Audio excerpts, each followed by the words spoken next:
एक बार एक व्यक्ति गंगा मैया के पास गया और कहा कि आपके पास बहुत सारे लोग आते हैं स्नान करने यानी अपना पाप धोने, तो उन सब का पाप आप क्या करती हैं?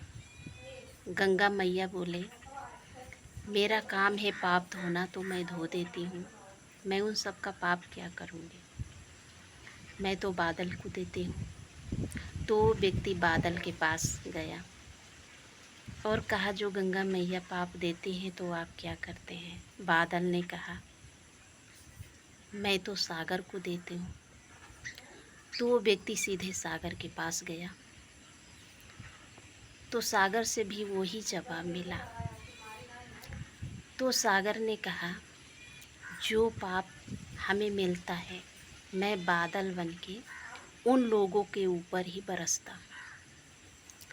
तो कहने का भाव अर्थ है कि जो इंसान अपने जीवन में पाप कर्म करता है और गंगा स्नान में धोने जाता है कि मैं पापों से मुक्त हो जाऊंगा, लेकिन अनजान में पाप कर्म करके जाता है तो थोड़ा बहुत धो भी जाता है, लेकिन उसके शरीर के मैल धोते हैं पाप कर्म तो उसकी आत्मा में रिकॉर्ड है।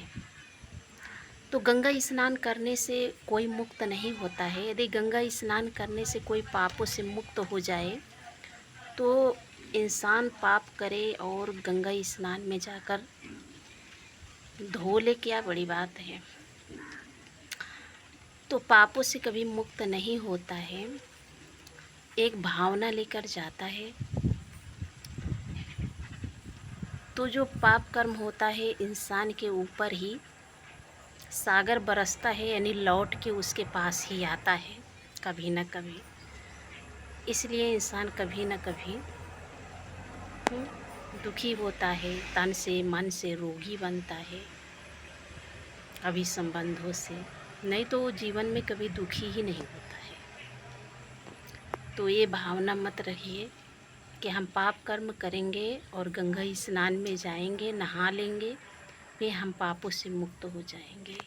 नहीं।